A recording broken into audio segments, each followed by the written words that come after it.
Saúdo a todos com a paz do Senhor Jesus, irmãos. Amém. Meus queridos, nós estamos alegres por Deus nos conceder esse momento tão bom de estar na sua casa, para juntos participarmos da última ceia do ano de 2024.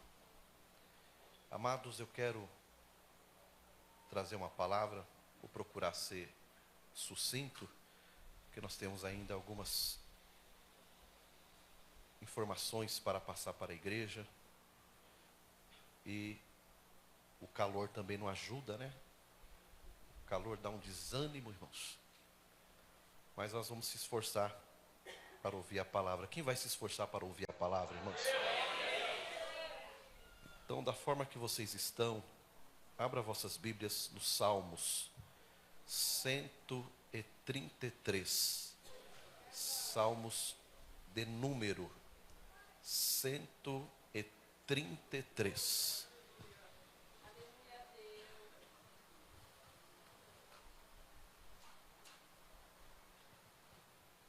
Salmo 133.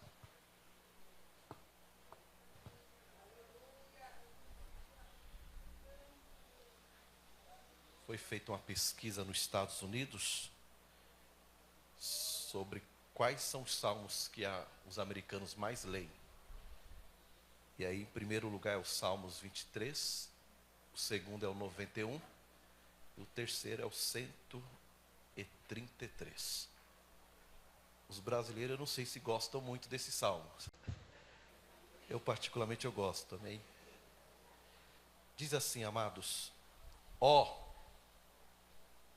quão bom e quão suave é que os irmãos vivam em união. É como um óleo precioso sobre a cabeça, que desce sobre a barba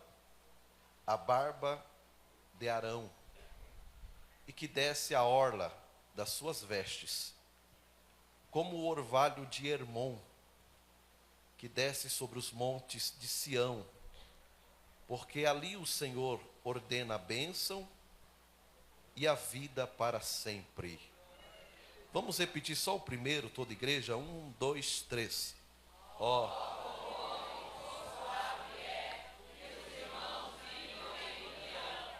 Amém. Glória a Deus.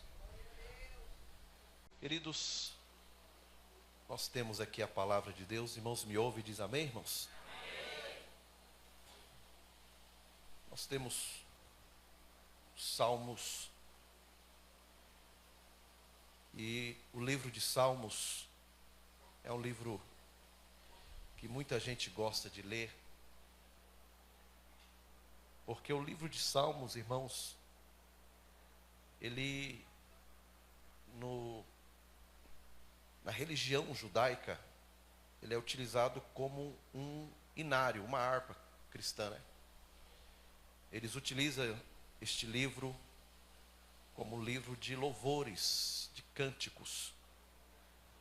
No entanto que o nome, o título do livro no original hebraico, se diz livro de louvores. Salmos no hebraico significa livro de louvores. E o que são os salmos? Já foi lido aqui hoje 2 salmos, né? Terceiro com esse. Salmos são cânticos. Salmos são orações e poesia também. É interessante o livro de Salmos, porque ele tem diversos escritores.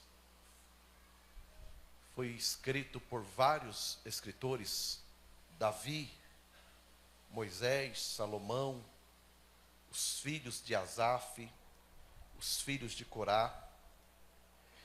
E os salmos, irmãos, nós não chamamos os salmos de capítulos. Não sei se os irmãos já tiveram essa percepção. Pelo menos aqui em nossa igreja nós não chamamos. Abra os salmos no capítulo tal, capítulo X. Porque os salmos eles são números. E ele também não tem versículos. São versos, porque são poesias. São poesias. Então, os salmos não têm capítulos e nem versículos. São números e versos. Por que não tem capítulo? Porque os salmos, ele foi escrito por vários escritores.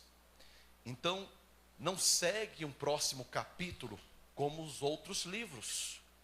É como uma série que tem o próximo capítulo. Tem um próximo, irmãos? A novela, quem não era crente, né, no passado assistia a novela. Então você ficava aguardando o quê? O próximo capítulo, né? Os salmos não, os salmos são vários escritores, são orações, são poesias, né? E são cânticos. Então são vários escritores. Então nós não chamamos de capítulos e nem de versículos, mas de números, número tal de salmos e o verso tal.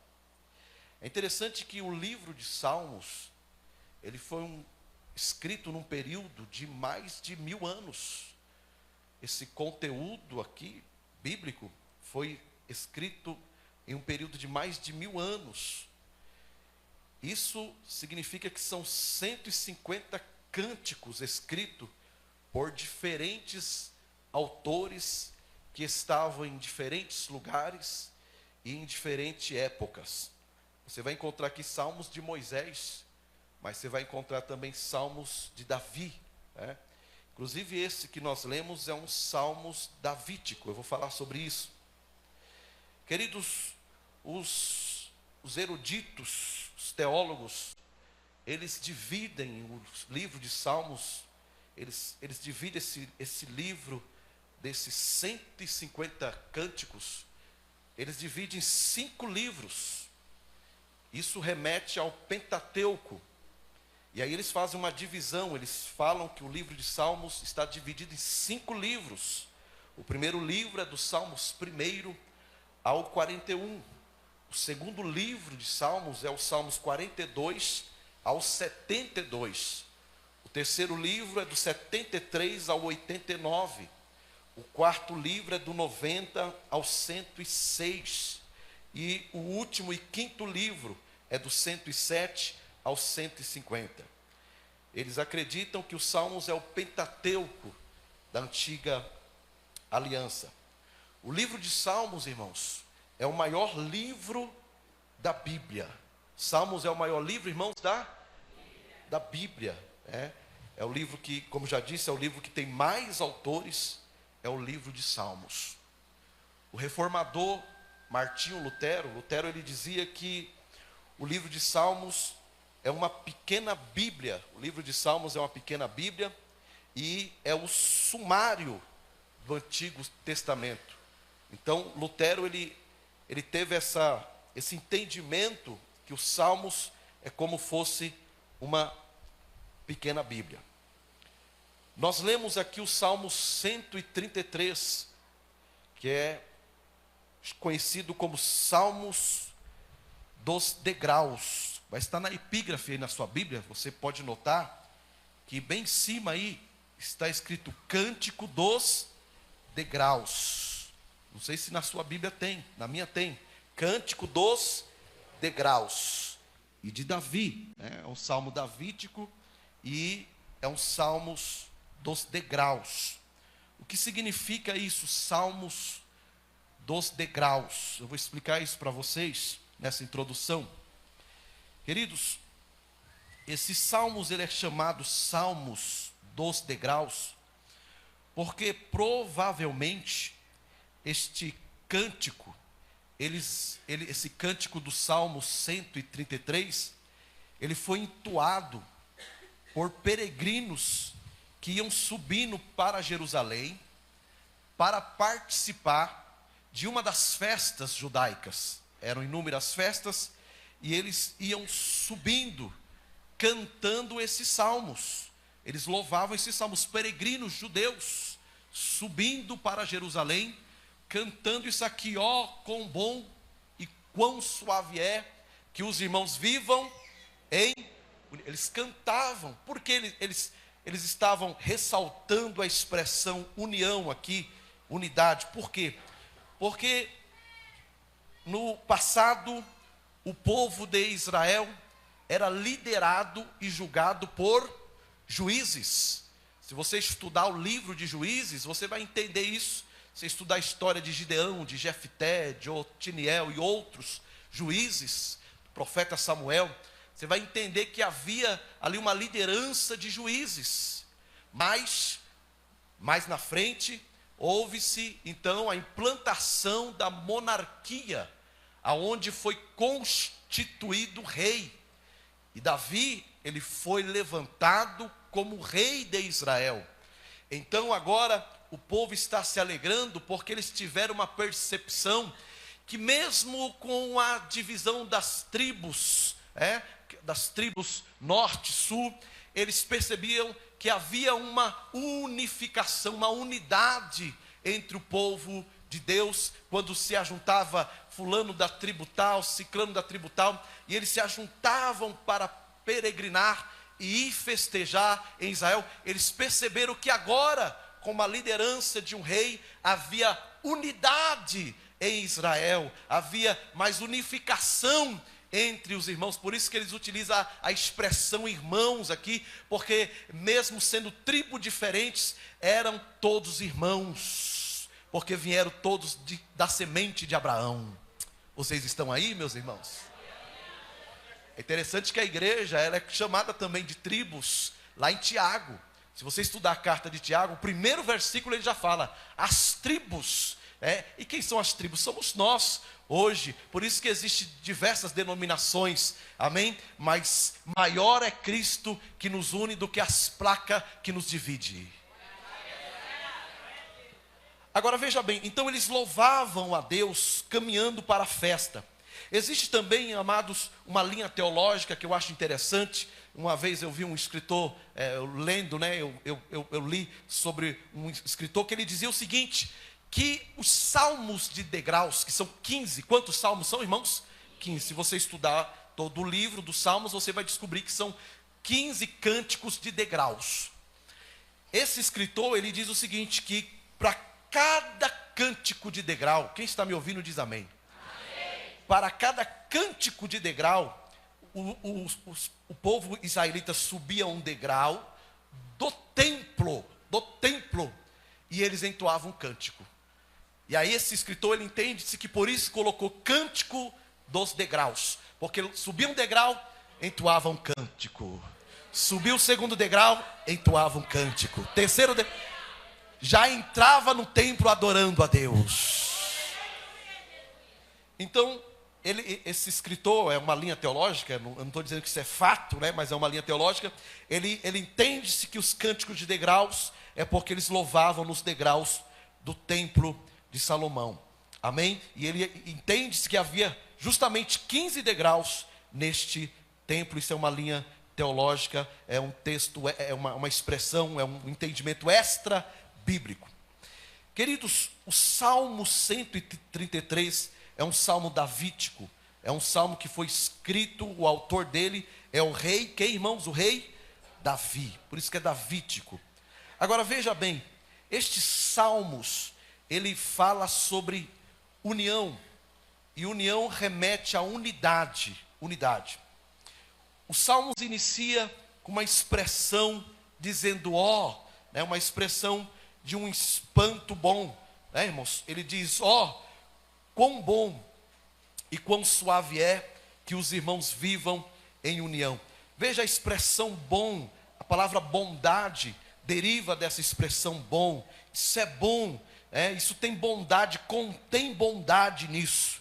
Depois ele diz, quão suave a palavra suave, que deriva-se também a suavidade, que remete-se também ao jugo de Jesus, porque o jugo de Jesus, ele é o que, irmãos? Ele é leve e suave. Então, existe um jugo que o cristão deve carregar. Não deve ser jugo de igreja, não deve ser jugo de pastor, deve ser o jugo de Jesus.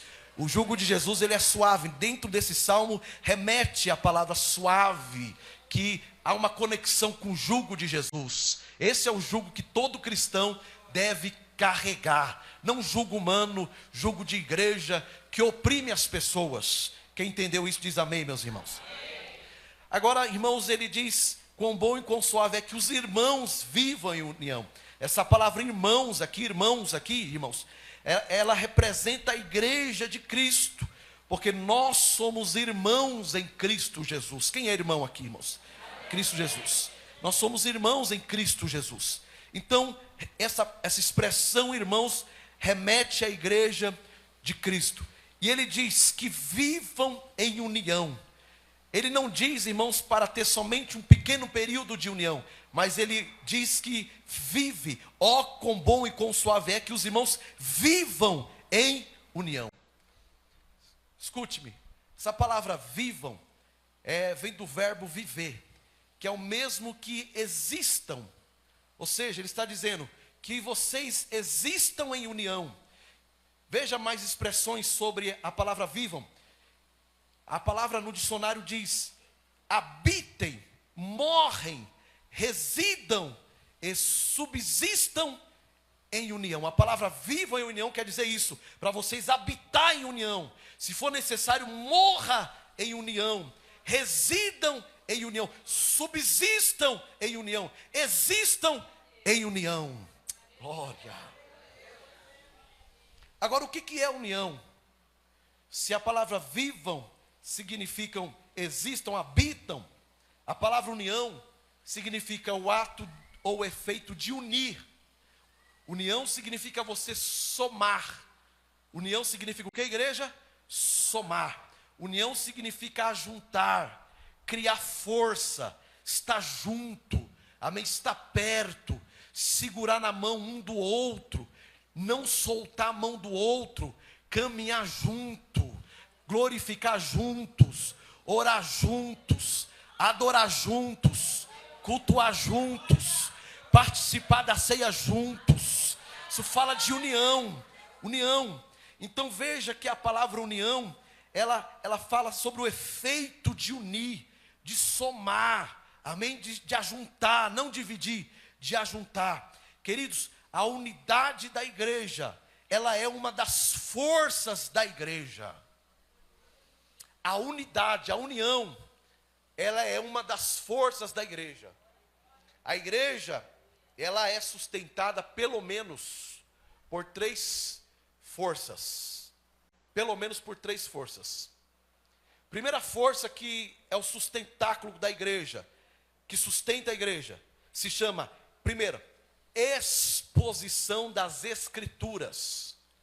Nenhuma igreja vai resistir se não tiver a Bíblia aberta e as escrituras sendo expostas para os membros da igreja. Nenhuma igreja vai longe se não tiver Bíblia aberta, não tiver as escrituras sendo pregadas no púlpito da igreja. Uma das forças que sustenta a igreja é a exposição da Bíblia, a exposição das escrituras. Eu louvo a Deus que eu estou numa igreja que tem Bíblia. Uma igreja que vai fazer 20 anos, e nesses 20 anos, foram inúmeras palavras que foram pregadas nesse altar. Inúmeras vezes as escrituras foram abertas aqui nesse altar, e nós fomos alimentados, estamos sendo sustentados pela palavra de Deus. Quem está sendo sustentado? Você pode glorificar a Deus que você pertence a uma igreja da Bíblia. Aqui não tem palavra coach, não. Aqui não tem esse negócio, palavra coach. Aqui não tem a palavra da massagem. Aqui tem a palavra da mensagem. Da mensagem, não tem massagem. Quer massagem? Vai procurar um profissional. Aqui tem mensagem que quebra o nosso ego, que vai contra o nosso pecado e nos coloca na linha, irmãos. É a igreja da palavra, é a igreja das escrituras aberta. É a primeira força que sustenta a igreja, é o sustentáculo da igreja, é as escrituras abertas. Muitas igrejas se perderam e muitas igrejas faliram no decorrer desses anos, porque as escrituras foram substituídas por show gospel. As escrituras foram fechadas para o povo ficar dançando, para o povo ficar, irmãos, aí brincando, e aí fecharam as escrituras e colocaram outros métodos, mas a igreja não resistiu, a igreja morreu. Mas o que mantém a igreja igreja viva é a Bíblia aberta e o pregador falando da palavra, falando do que está escrito. Se está escrito, irmãos, na palavra, aí tem efeito. O pregador, ele não faz movimento na igreja. Tem alguém que talvez entrou aqui aguardando o pastor pregar. Vou aguardar o pastor pregar, porque quando o pastor pregar eu vou sentir alguma coisa. O pastor não faz você sentir nada. O pastor não te movimenta. O que te enche é a Bíblia. O que batiza é a palavra. O que renova é a palavra. O que te coloca de pé é a palavra. O que faz você adorar é a palavra. Já tem alguém adorando porque já está comendo palavra. É a palavra que faz. O pastor não faz nada. É a palavra que faz. Pregador não faz nada. Pregador não movimenta a multidão. Vou lá fazer um movimento. Não tem negócio de movimento. Prega a palavra, o céu se abre, o Espírito se manifesta e aí Jesus opera na igreja. É a palavra. É a palavra, é o poder da palavra. Então, as escrituras, a exposição das escrituras é o sustento da igreja, é a força, é a primeira força da igreja. Segunda força da igreja se chama poder do Espírito Santo. Poder no ministério. Como é que pode, irmãos, uma igreja não crer nos sinais? Como é que pode crente não acreditar mais em batismo no Espírito Santo? Não crer mais que Deus pode te dar profecia? Que Deus pode dar visões para você essa noite aqui? Deus pode te batizar, te dar línguas de fogo. Meu irmão, a Europa está devastada. E se você estudar a história da igreja, é porque muitas igrejas na Europa deixaram de crer no poder do Espírito Santo. Ficaram só na letra, esqueceram o poder do Espírito Santo. As igrejas começaram a se esfriar. Hoje, irmãos, de uma forma muito veloz, a religião do islamismo está avançando em toda a Europa, crescendo, comprando templos evangélicos, que outrora eram templos que tinham muitas pessoas, e a palavra era pregada e havia poder de Deus no altar. Mas com o passar do tempo, os líderes deixaram de orar, deixaram de jejuar e deixaram de acreditar no poder de Deus. Muitos deles, eu vou falar uma coisa aqui para vocês, não se assuste no que eu vou dizer e não se escandalize. Muitos deles aderiram à teologia calvinista. O calvinismo, isso é uma denúncia, o calvinismo esfriou toda a Europa. Tem crente pentecostal que fica fretando com o calvinismo.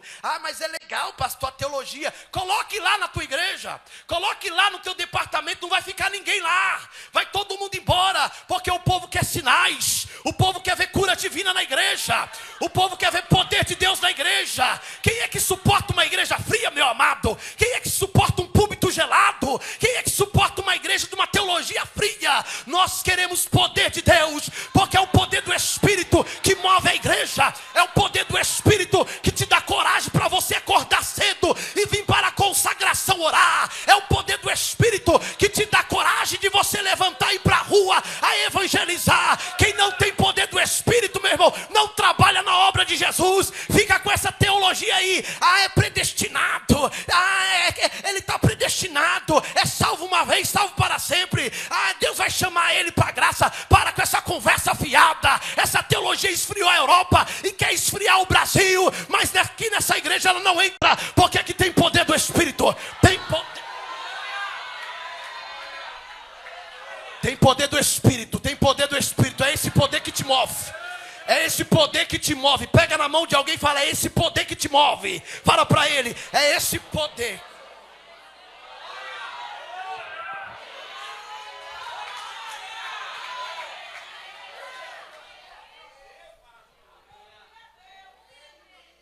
Outro dia estava tendo uma reunião na Europa, e havia uma mesa de vários pastores, de várias denominações, e havia lá um pastor pentecostal que eu conheço. E esse pastor estava dizendo o seguinte: nesta reunião, alguém perguntou, o líder da reunião, que estava ali chefiando essa reunião, disse assim, perguntou a um pastor de tal país: como é que você faz para abrir uma igreja e a tua igreja crescer lá no teu país? O que você precisa? Esse pastor disse: eu preciso de um escritório, eu preciso de um iPad, eu preciso de secretária, eu preciso de um motorista, eu preciso de um carro assim, eu preciso de um salário X, eu preciso morar numa casa assim. E foi falando a lista, perguntou para outro, e você no seu país? Ah, no meu país eu preciso disso, eu preciso ter lá um salão muito grande, eu preciso já ter uma grande equipe de louvor. E foi colocando ali as diretrizes, e foi perguntando, e cada líder colocava uma lista enorme. E aí quando chegou no pastor brasileiro, pentecostal e simples, falou, e o senhor, eu percebo que lá no Brasil, as igrejas crescem muito, o povo é animado lá no Brasil. O que você faz? O que você precisa para a sua igreja crescer, para a sua igreja fluir? O que você faz? Qual é o segredo? Ele disse, lá no Brasil, a gente abre a Bíblia, dobra o joelho e jejua. É só isso. Oração, Bíblia, jejum. Deus opera, Deus manda o povo, a obra cresce, o trabalho avance. O que nós precisamos é o poder do Espírito Santo. Não venha trazer método esquisito para cá, porque aqui, meu irmão, não tem espaço para carnalidade, aqui não tem espaço para métodos humanos. O que nós precisamos é o poder do Espírito Santo. É o Espírito Santo atuando no altar, é o Espírito Santo atuando na nave da igreja, na galeria, nos departamentos. É o poder do Espírito Santo. O que você precisa para as coisas acontecerem é o poder do Espírito Santo, é o mover do Espírito Santo. Busque ele essa noite. Busque esse poder. Quem quer esse poder? Busque esse poder. Glória. Terceira força que sustenta a igreja. Primeiro, a exposição das Escrituras. Segundo, o poder do Espírito, poder no ministério. Terceiro, a unidade da igreja, a unidade dos irmãos. A terceira força que sustenta a igreja se chama unidade. Repita comigo, diga, a terceira força que sustenta a igreja é a unidade dos irmãos. Unidade. Tem escritura, tem poder, mas tem que ter a unidade. Eu acho interessante o que o Dr. Jimmy Swaggart, ele fala sobre a questão da unidade, dentro desse Salmo 133. Ele diz o seguinte, que há dois tipos de união. O primeiro tipo de união, segundo o pastor Jimmy, ele diz que a primeira união é a variedade feita pelo homem. E a união que só pode ser feita, a segunda união é a que só pode ser feita por Deus, que sempre terá como a cruz como seu fundamento. Tem união que o homem faz, aquela união de variedade, né? Que ele tenta unir ali, né, irmãos? Mas tem uma união que ela tem como fundamento a cruz. E a cruz nos une. Nos une, irmãos. Eu tenho certeza que tem gente aqui que talvez se conheceu lá no mundo, e lá você era inimigo, mas você entrou aqui e se tornaram irmãos. Talvez você conhece alguém aqui que lá fora você não gostava dessa pessoa, mas você se tornou cristão, e hoje você a ama essa pessoa. Quem promoveu isso? Quem promoveu essa unidade? Glória. Foi a cruz. Foi a cruz de Cristo. Glória. Foi a cruz de Cristo.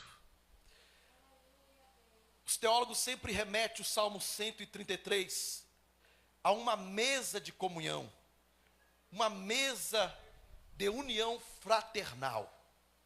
Eles comparam porque os judeus se assentavam-se na mesa, a mesa baixa, muitos deles sentavam-se no chão. E aquela mesa, a mesa, irmãos, era um tempo de comunhão. Glória. Por quê? Porque eles trabalhavam para colher. E quando eles chegavam na mesa, eles desfrutavam da provisão. Então era uma união com a provisão.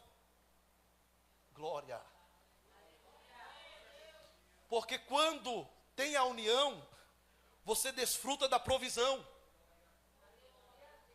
Na mesa, a mesa era algo tão precioso.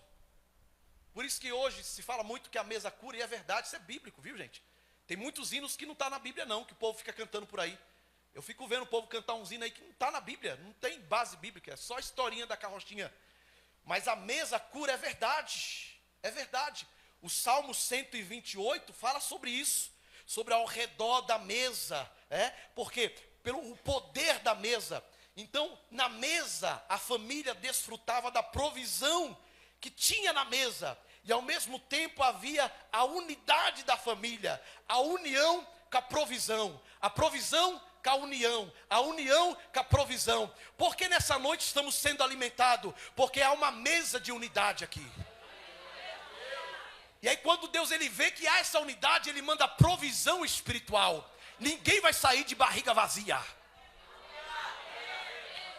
Porque na mesa tem alimento, na mesa tem cura, na mesa tem direção, na mesa tem aliança, na mesa tem lealdade. Tem tudo na mesa, o banquete está preparado. Glória. Está preparado e o banquete é para mim, é para você. O banquete é para quem está aliançado. O banquete é para quem entendeu de unidade. Eu vou desfrutar. Eu vou desfrutar. Quem mais? Então, os teólogos entendem, amados, que esse Salmo 133 fala da mesa. Agora veja bem, amados. Uma igreja saudável é uma igreja que os irmãos vivem em união. Uma igreja forte é uma igreja, e uma igreja resistente é uma igreja que os irmãos vivem em união.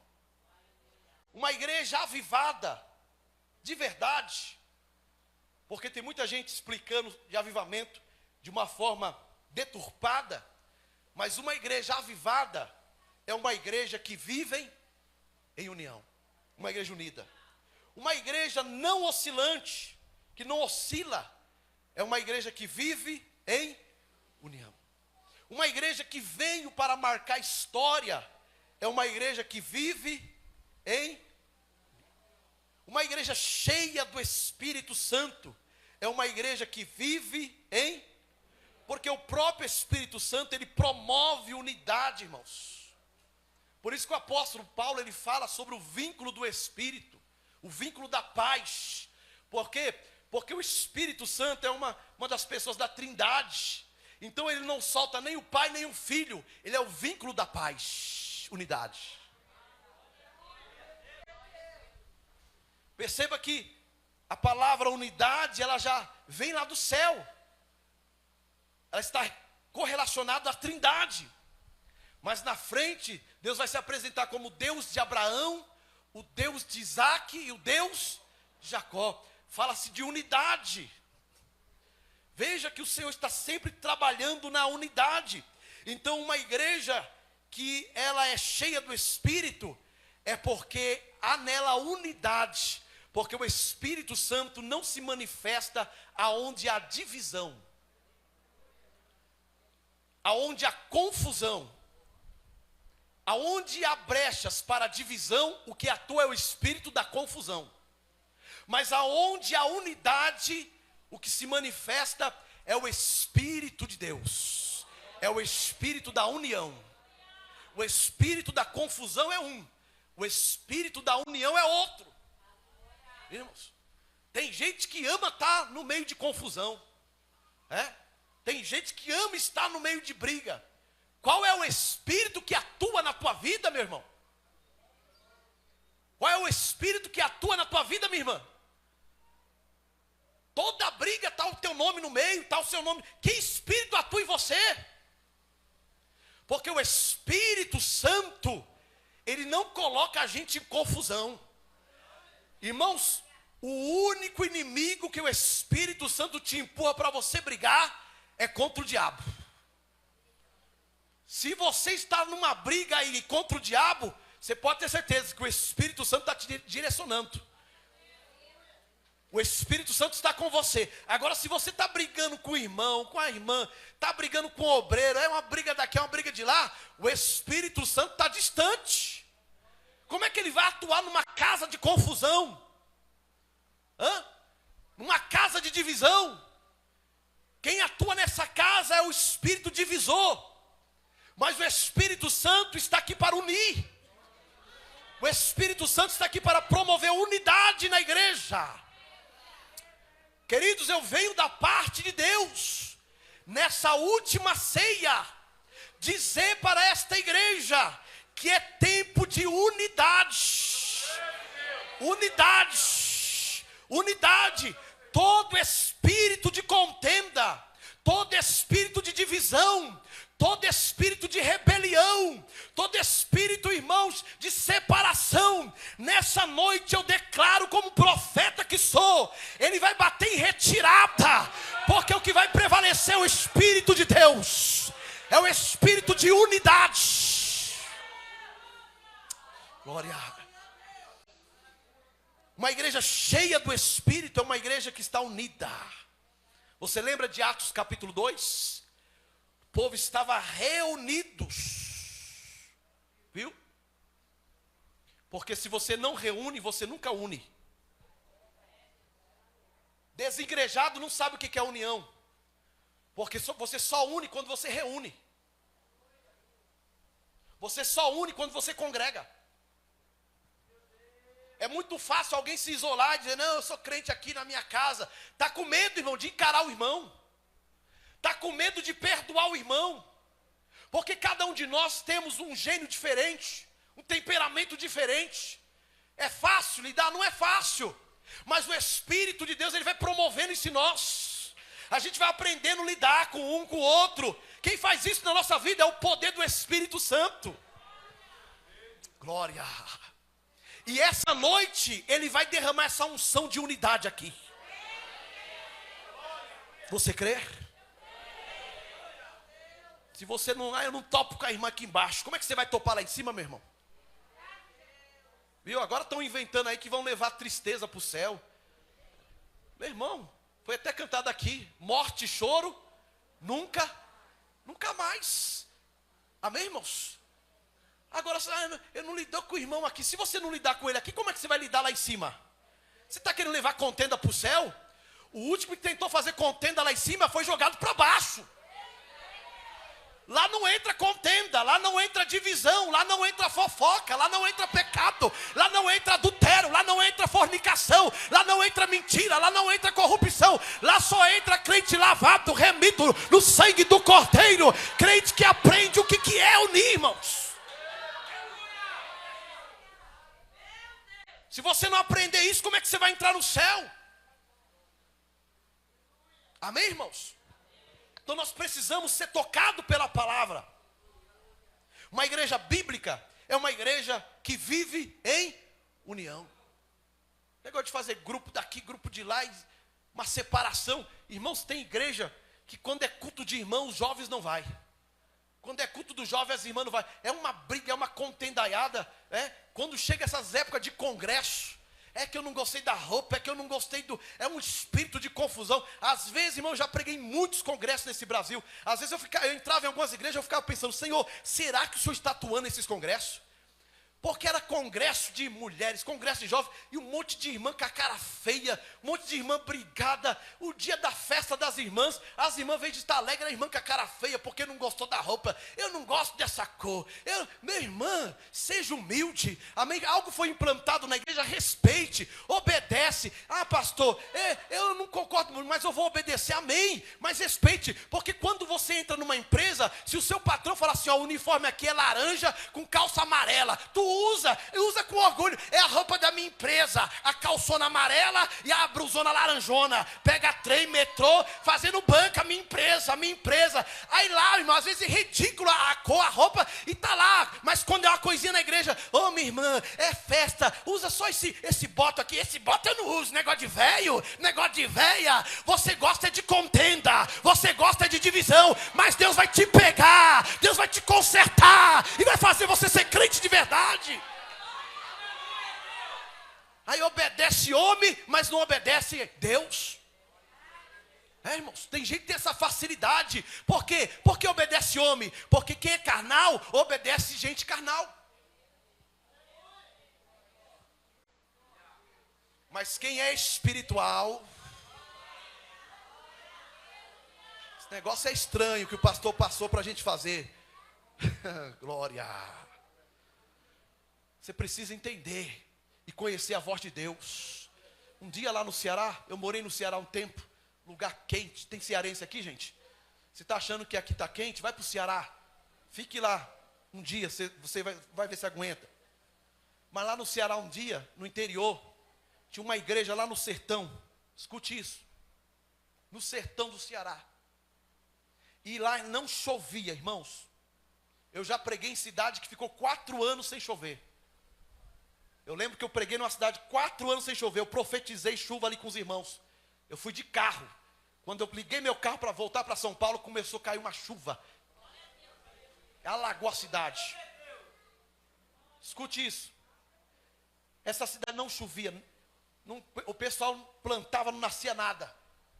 Uma terra seca, terrível. Irmãos, tinha uma igreja lá, uma Assembleia de Deus. Mas não parava pastor ali. Não parava pastor. Porque era muito seco.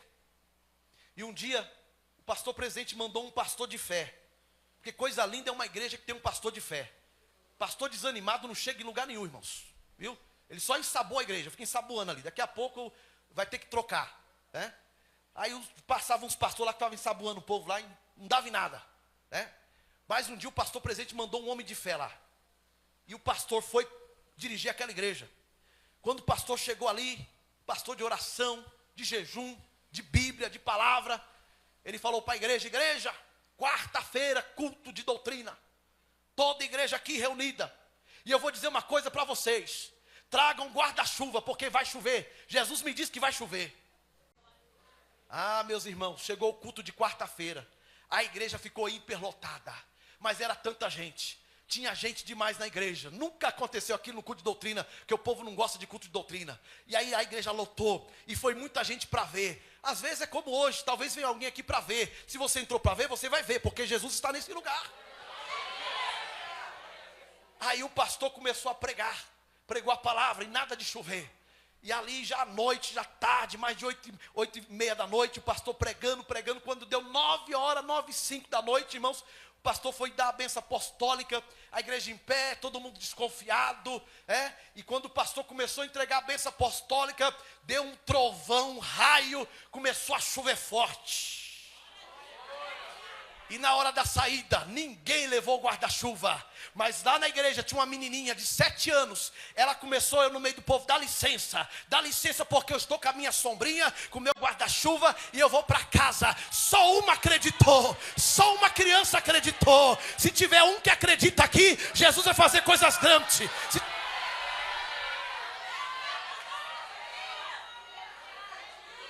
Tem que ser espiritual para acreditar nessas coisas.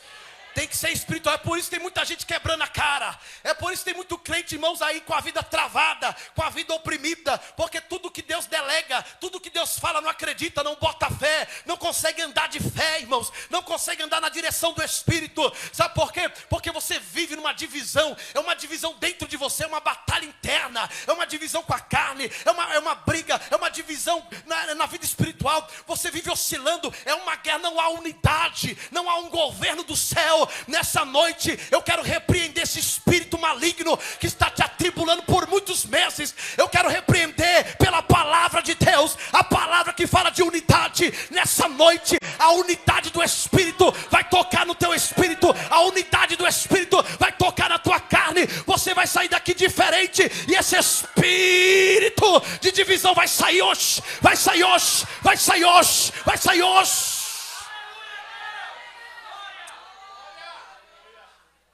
Vai sair. Porque a igreja unida, ela é diferenciada. Uma igreja que pratica a unidade, irmãos, ela não tem uma mentalidade individualista. Tem crente que ele é individualista. Irmãos, eu tenho uma mensagem de Deus para a tua vida. Você hoje precisa entrar na agenda de Deus.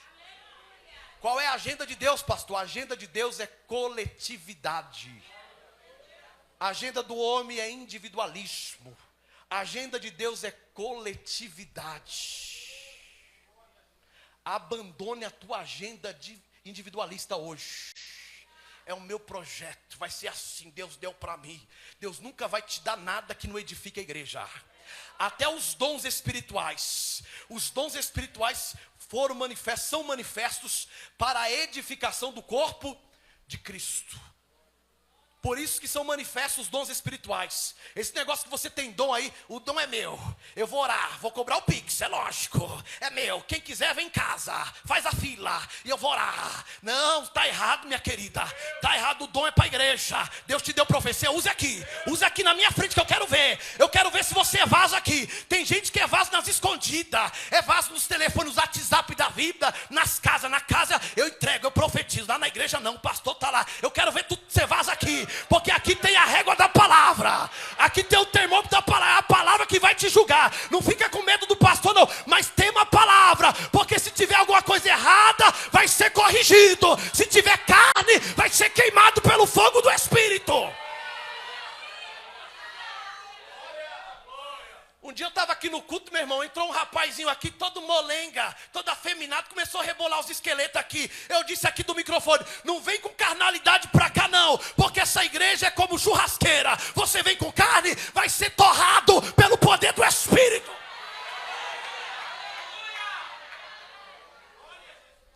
Entrega a tua agenda individual, glória, e entra na agenda coletiva, porque esses próximos meses Deus tem uma agenda coletiva para esta igreja. Eu não vou conseguir fazer nada sozinho, como não faço no longo desses anos, nem você. Tudo que Deus está te dando, contribua para a obra, invista na obra. Eu fico vendo Deus usar as pessoas aqui. Eu me alegro pela vida da irmã Verônica, porque outro dia eu estava em casa orando pela mídia da igreja, e a irmã Verônica mandou uma mensagem: pastor, eu tenho um projeto. Eu não pedi nada para ela, eu não falei nada, mas o Espírito Santo visitou o coração dela, e ela levou o projeto em casa. O que é isso? Deus deu o dom a ela, mas ela distribuiu no coletivo, e a obra de Deus está sendo abençoada. É assim que Deus vai fazer com você. Deus entrega algo para você, é para você tocar no coletivo. Deus dá mensagem, é para o coletivo. Louvor é para o coletivo. Profecia é para o coletivo. É porque Deus quer sarar o corpo dele. Deus quer curar a igreja. Como é que Deus vai curar? Cada um no seu canto, cada um trabalha do seu jeito. Aqui é do meu jeito, no meu departamento quem manda sou eu. Tem obreiro, irmão, que ele é tão soberbo, ele é tão nariz empinado, que ele fala: quem manda sou eu. Tu não manda em nada, rapaz. Nem eu sou pastor, presidente, eu mando. Quem manda é Jesus. Ele dá as ordens, eu falo para vocês. Aí eu estou aqui muitos anos. Você está achando que a igreja é empresa? Você acha que a igreja tem esse negócio de tempo de casa? Hã? É tempo de casa, eu estou muitos anos aqui. Aqui eu tenho a bagagem. Essa bagagem está vencida. Essa bagagem aí está ultrapassada, rapaz. Jesus está fazendo coisas novas, você está lá atrás ainda. Você está nadando de 2005. Nós já estamos em 2024, caminhando para 2025. E quantas coisas você deixou para trás, e quantas coisas você não se atualizou no mundo espiritual. Quantas coisas lindas Jesus quer fazer. É por isso que às vezes Deus traz alguém novo, e alguém novo começa a desenvolver na igreja. Aí quem é antigo fica com a síndrome do irmão do filho pródigo. Ah, mas por que ele? Por que ele? Mas é para ele, porque ele, o irmão do filho pródigo, ele trabalhava, irmão, por salário. Ele disse assim: mas você nunca matou nenhum bezerro. Sabe o que ele está dizendo? Cadê meu salário? Tem obreiro assim, ele trabalha, irmão, querendo um tapa nas costas, querendo um elogio. Aí quando não tem, tá vendo essa igreja? O pastor é ingrato. Os pastores ficam usando a gente. Ele manda nós trabalhar, mas não agradece, não faz nada por nós. Rapaz, você está trabalhando por salário, ou está trabalhando pelo reino de Deus? Está trabalhando por amor, ou está com interesse em alguma coisa? Aqui não tem bajulação, aqui não tem tapa nas costas, aqui tem palavra, aqui tem a exortação do céu, aqui tem profecia do céu.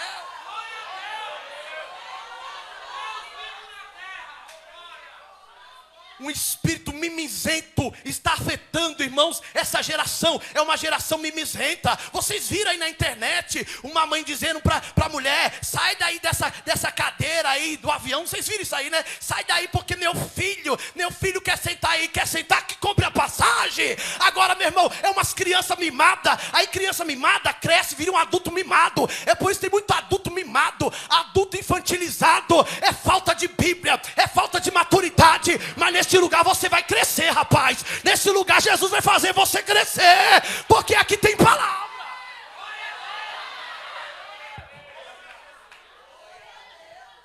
Uma mente infantilizada. Qualquer coisinha eu vou desviar, qualquer coisinha eu vou largar minha cruz. Vou largar meu casamento.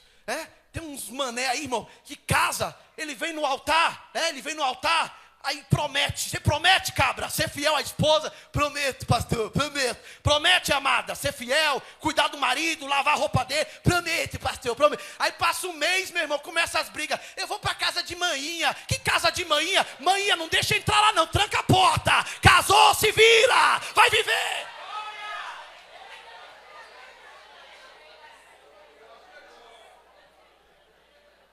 Aí casa, irmão, prometo ser fiel, nunca vou trair a mulher. Primeira Jezabel que o diabo manda na rua, ele já fica lá, um zoião de coruja. Porque tem duas coisas, escute que eu vou te falar uma coisa para vocês. Tem duas coisas que derrubam o homem de Deus, viu? O homem de Deus, viu, homem de Deus? Duas coisas que derrubam o homem de Deus, são duas barras. São duas barras, não é barra de sabão não. São duas barras. Primeira, a barra da saia, viu? Segunda, a barra de ouro, a ganância. São duas coisas que derrubam o homem de Deus, tá? Então você precisa ficar atento, meu irmão. Precisa ficar atento. Você casou, você tem que ser fiel para sua mulher. E outra coisa, se você quer separar, você vai ter que vir aqui nesse altar aqui, pegar esse microfone e comunicar a igreja. Porque no dia do casamento, você falou diante de todo mundo que ia ser fiel e ia continuar com essa mulher. Quer separar? Vai ter que ser homem, vir aqui no altar e falar: pastor, igreja, me perdoa, porque eu fui um covarde e eu quero separar da minha mulher agora. Irmãos, outro dia eu atendi um cidadão no meu escritório, pastor André. A mulher triste, abatida, chorando, né? Uma pessoa, meu Deus, não posso nem entrar em detalhes. E eu ali no escritório, gente. E o rapaz com aquela cara assim, sabe, irmão? Dando risada e a menina ali chorando. Eu falei: o que acontece, minha filha? O que se passa? Pastor, ele me traiu. Está saindo com a mulher, pastor, zombando da minha cara. Eu olhei para a cara dele e falei: meu filho, vou falar uma coisa para você. Eu entrei na carne, viu, gente? Vou falar uma coisa para você. Você tem sorte que você não é meu genro. Porque se você fosse meu genro, eu ia te dar um pau aqui dentro do meu escritório hoje. Ele levantou assustado assim: pastor, que é isso, pastor Daniel? Eu falei: eu estou te falando da verdade. Porque como é que você tira essa menina da casa dela, tem pai, tem família, para fazer um negócio desse, rapaz? Vai tomar vergonha na tua cara, rapaz. Tem gente brincando de ser crente, meu irmão. É divisão na sua casa, é divisão em todo lugar. Esse demônio da divisão precisa sair da tua vida hoje. Precisa sair do teu casamento hoje. Para que casou? Para ficar brigando? Se conserta, rapaz. Todo dia é briga, é briga, é briga. Se conserta, vai orar. Vai buscar o Espírito de Deus. Porque eu tenho certeza que quem tem o Espírito de Deus não vive em pé de contenda. Não vive em pé de guerra, meu irmão. Cadê o Espírito Santo na tua vida? Cadê o poder que você tem na igreja? Cadê esse poder? Cadê? Nessa noite a palavra é essa, não vou mudar. Quer pular? Vai pular na palavra hoje. É unidade, é união, é união.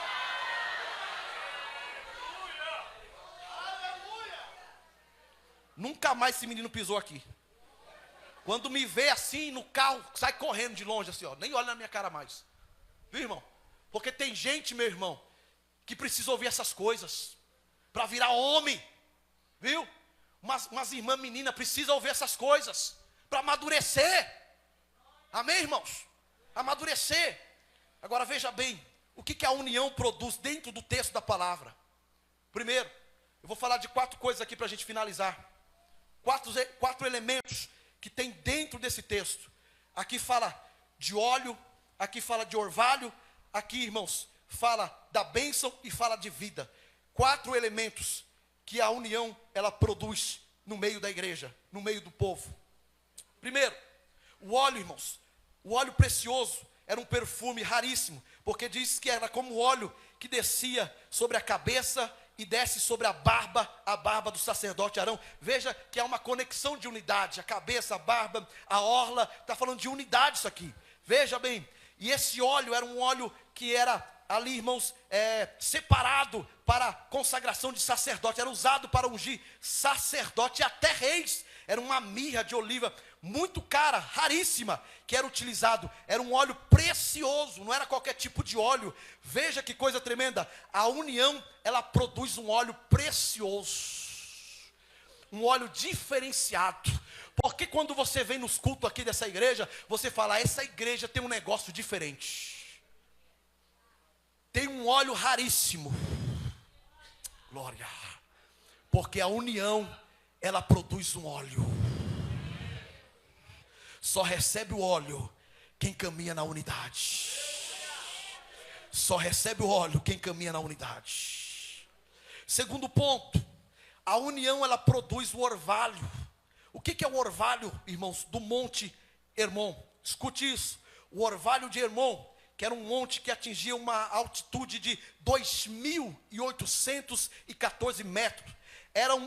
Esse monte, ele era coberto de neve, irmãos. E o orvalho do Hermon, ele abastecia até o Rio Jordão. Ele gerava uma umidade, ele gerava um frescor, que ele beneficiava toda a natureza ali ao redor dele, gerando crescimento, vida nas plantas, nas flores. Era algo tremendo, aquele orvalho que descia do Monte Hermon, irmãos. É o que acontece uma igreja unida. Quando a igreja ela é unida, Deus ele libera o orvalho do céu sobre a igreja. E esse orvalho, ele gera vida, vida, crescimento. A vida, eu estou declarando sobre a tua vida agora, que Deus vai derramar o orvalho do céu sobre você. Quem crê nisso? O orvalho do céu, o orvalho do céu. Eu me lembro que uma vez eu tive uma visão, irmãos, e Deus me revelava, não vou contar toda a visão, porque eu já contei aqui uma vez, mas Deus me mostrava esse teto aqui do púlpito aberto, e eu olhava para cima, eu via as estrelas, e de repente caía sobre a minha cabeça um orvalho, e eu dizia: o que é isso, Deus? E a voz do céu dizia: meu filho, o que eu derramo sobre ti, ministra sobre a minha igreja. O orvalho. Eu quero ministrar esse orvalho para a tua vida essa noite. Que haja crescimento em todas as áreas da tua vida, você crê? Haja crescimento financeiro, crescimento espiritual, haja crescimento ministerial na tua congregação, no teu departamento. Deus derrama o orvalho do céu sobre a tua cabeça, sobre a tua vida. Vai ter crescimento nesses próximos meses. Depois do orvalho, ele diz, escute isso, ele diz: porque ali o Senhor ordena a bênção. Ali o Senhor ordena a bênção. Aonde é que o Senhor ordena a bênção, irmãos? Eu quero saber, eu quero descobrir o lugar que Deus ordena a bênção, porque eu quero ir para lá. Aonde é que o Senhor ordena a bênção? O Senhor ordena a bênção, está no texto, no ambiente onde há unidade. Aonde é o lugar que Deus ordena a bênção? No ambiente onde há unidade. Aonde há divisão e rebelião, você recebe maldição. Nunca siga um rebelde, porque o que ele tem, ele vai transmitir para você. Aonde há divisão, há maldição, mas no ambiente da unidade, você recebe bênçãos. Veja que o texto diz, ali o Senhor ordena. O que é ordenar? É um decreto do céu irrevogável. Há um decreto de bênção no lugar de unidade. Glória. Você está no lugar da bênção essa noite? Você está no lugar da bênção essa noite? Glória. Glória. Em último lugar, para a gente finalizar, ele diz, ali o Senhor ordena a bênção e a vida para sempre. Veja que a unidade, a união produz óleo, produz unção. Depois ela produz o orvalho. Depois ela ordena a bênção. Em último lugar, vida. Irmãos, aonde a unidade, o Senhor manifesta com vida. Há uma promessa de vida aqui. Não haverá morte espiritual. Não haverá desânimo. O que haverá? Vida. Vida. Vida.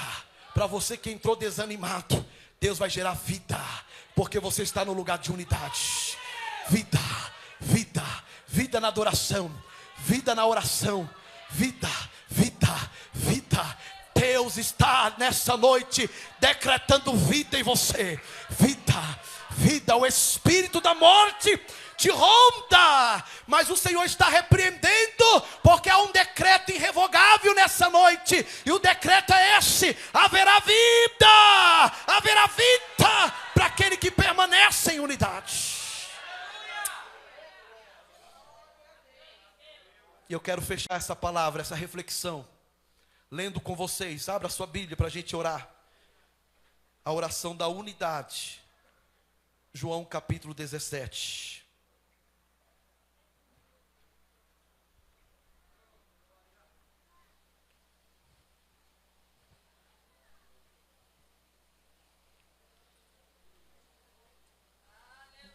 Nós vamos fazer essa oração da unidade e vamos encerrar.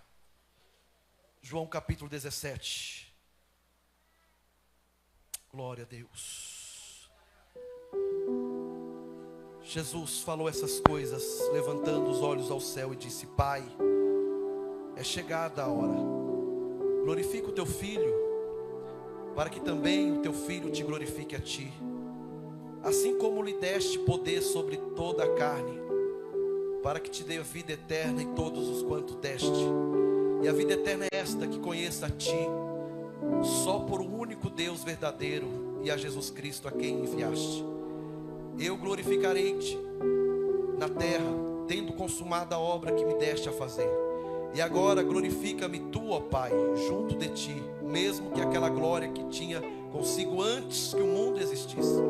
Manifestei o teu nome aos homens, que o mundo me deste, eram os teus, e tu me deste, e guardar a tua palavra. Agora já tenho conhecido que tudo quanto deste provém de ti, porque lhe dei as palavras que me deste, e eles a receberam, e têm verdadeiramente conhecido que sai de ti, e creram que me enviaste. Eu rogo por eles, não rogo pelo mundo, mas aqueles que me deste, porque são teus, e todas as minhas coisas são tuas, e as tuas coisas são minhas, e nisso sou glorificado. E eu já não estou mais no mundo, mas eles estão no mundo. Eu vou agora para ti, Pai Santo. Guarda teu nome, aqueles que me deste, para que seja um, assim como nós. Estando eu com eles no mundo, guardava em teu nome. Tenho eu guardado aqueles que me deste, nenhum deles se perdeu, senão o filho da perdição, para que as escrituras se cumprissem. Mas agora vou para ti, e digo isto no mundo, para que tenhais a minha alegria completa em si mesmo. Dê-lhes a tua palavra, e o mundo os odiou, porque não são do mundo, assim como eu não sou do mundo. Não peço que os tire do mundo, mas que os livre do mal. São do mundo como eu do mundo não sou. Não são do mundo como do mundo eu não sou. Santifica-nos na verdade, a tua palavra é a verdade. Assim como tu enviaste ao mundo, também os enviei ao mundo. E por eles me santifico em mim mesmo, para que também eles sejam santificados na verdade. Glória. Eu não rogo somente por estes, mas também por aqueles que pela tua palavra hão de crer em mim. Vamos ler o 21, toda a igreja. Para que todos sejam um, como tu, ó Pai, o és em mim, eu em ti, que também eles sejam um em nós, para que o mundo creia que tu me enviaste.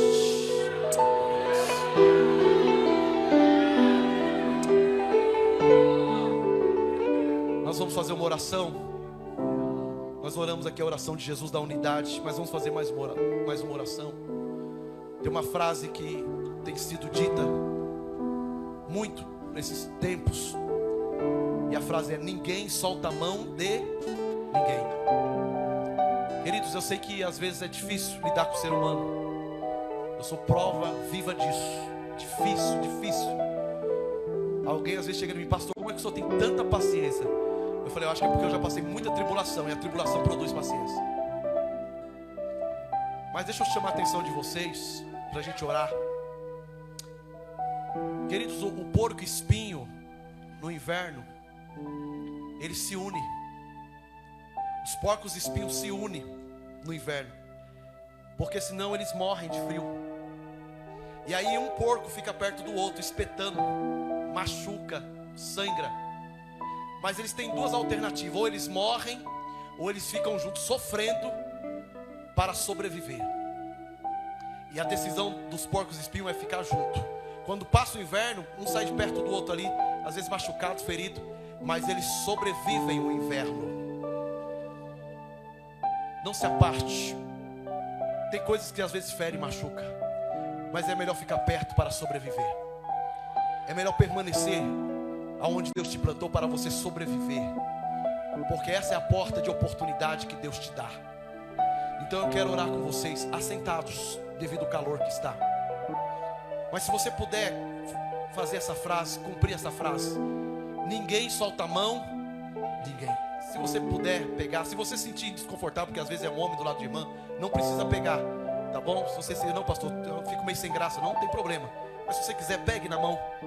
E nós vamos fazer uma oração de unidade. Pedir a Deus que nenhum espírito de divisão entre na Adã. E se houver, que ele bata em retirada hoje. Mas eu quero ouvir toda a igreja orando. Eu quero que vocês comecem essa oração. Toda a igreja na galeria, aqui no altar. Comece a orar. Oração de unidade. Comece a orar.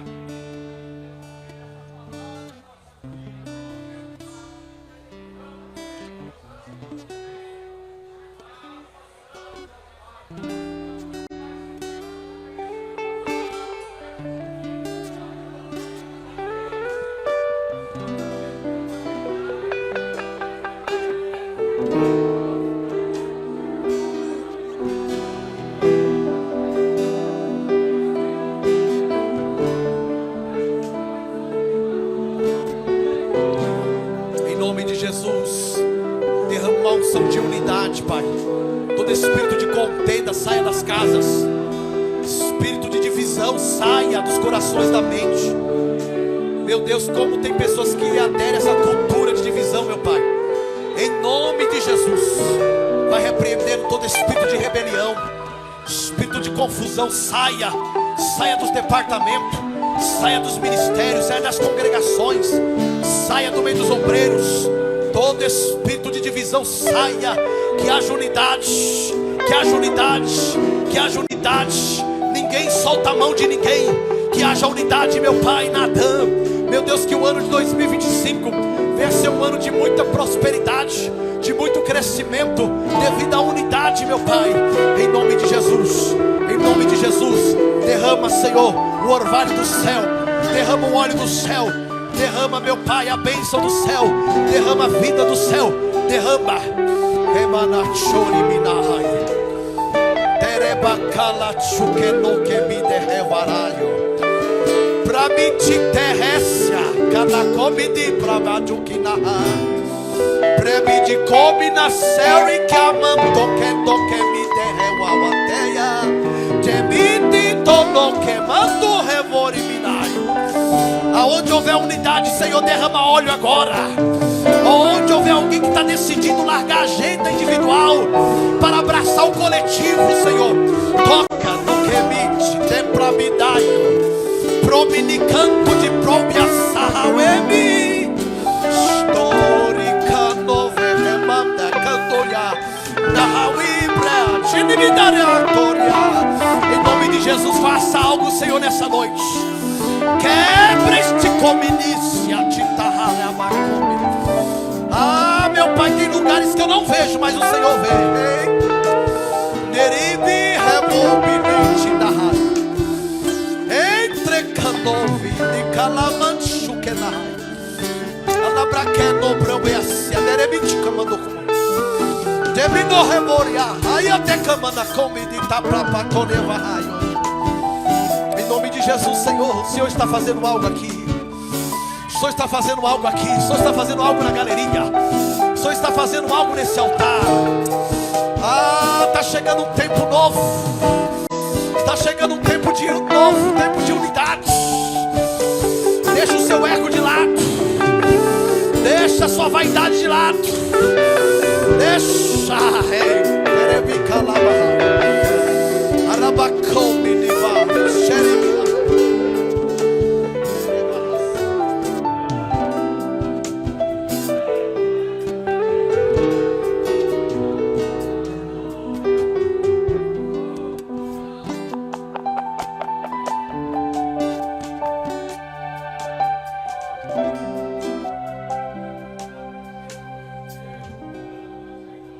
Ainda que pra te servir, Jesus, eu tenho